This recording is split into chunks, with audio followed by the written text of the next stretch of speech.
how to scam people for money. Now, we all know the real key to success is making great products and putting a lot of hard work into them. It's hard work stuff. So let's take the easy way to make money and scam people into giving us money instead. Now, our goal here is to deeply exploit human psychology and get the most vulnerable and needy people to fork over what little cash they have. So let's put our evil hats on and get started. Scam tactic number 1. Make sure you focus on a hopeful yet sort of dumb crowd. Number 1. Make sure you focus on a hopeful yet sort of dumb crowd.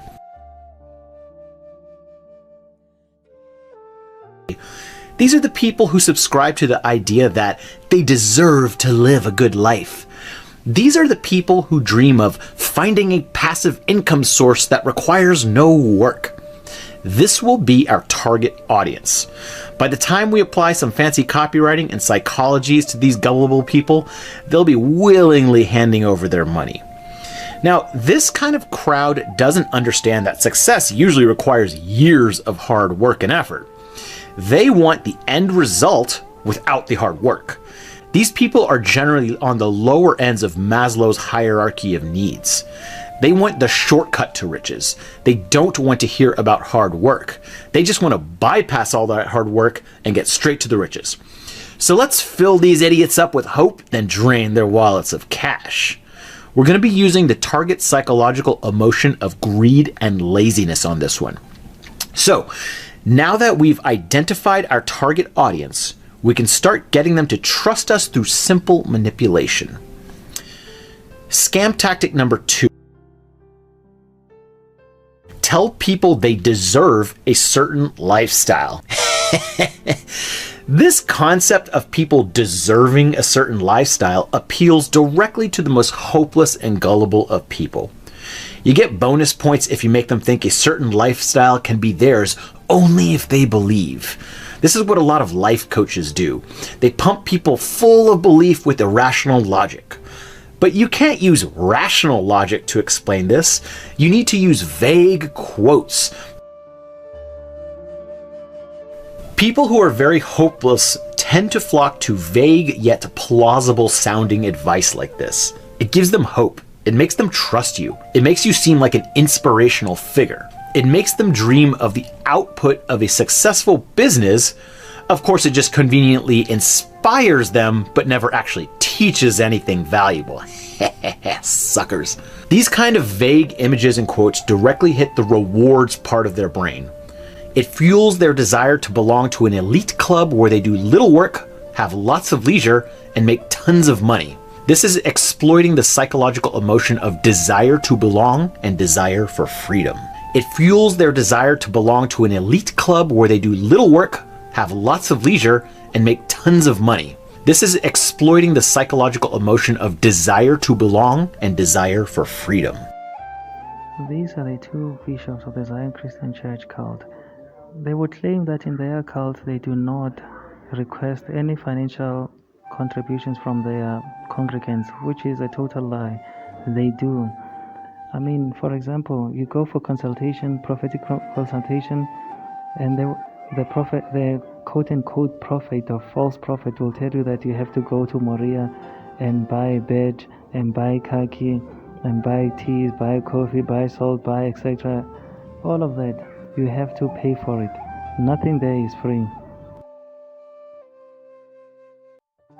On Sunday and during the week, Monday to Friday, there is a tin like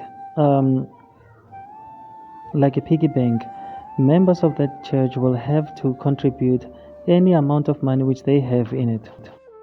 Members of that church were convinced that by them contributing money in those boxes, their prayers would be answered by God.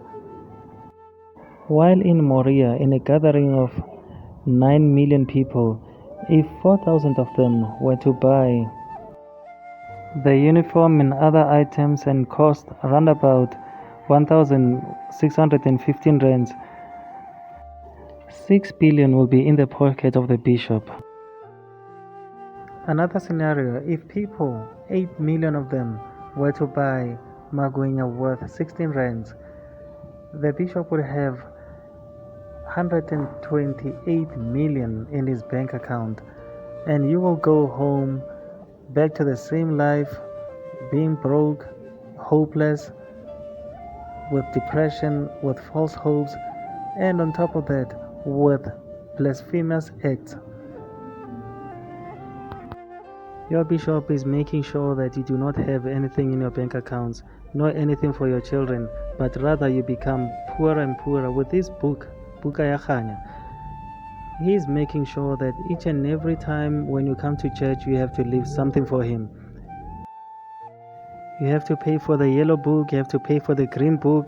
You guys are even paying for stuff which you do not know of, stuff which you have no knowledge of, specifically in that yellow book. I know for a fact that you guys are paying all of this money because you have been manipulated psychologically, emotionally, spiritually. You are not free, you're not doing this willingly, but it is because of the manipulation. All abused victims, they claim to be okay. They claim to have everything under control. They always justify the evils which are being perpetrated upon them by their perpetrators. So snap out of it, guys. Snap out of it. Everything else is just marketed to you. They are brainwashing you into thinking you need said product. Everything else is just marketed to you. They are brainwashing you into thinking you need said product. Everything else is just marketed to you. Lucky charms or spiritual items. Isn't it ironic how people without money spend the little money they do have on lucky charms or stones that are supposed to bring more wealth into their lives? You know what would make you $49 richer? Not spending $49 on rocks. And no, we don't care that you call them crystals or minerals. This is not a Breaking Bad episode. Don't even get us started on spiritual items. Even mentioning refraining from a purchase of a crucifix in Latin America or Eastern Europe will get you labeled as a heretic in the eyes of the less fortunate. But it's actually the poor that these organizations prey on to get their hands on the little they do have. You need to work on your mindset.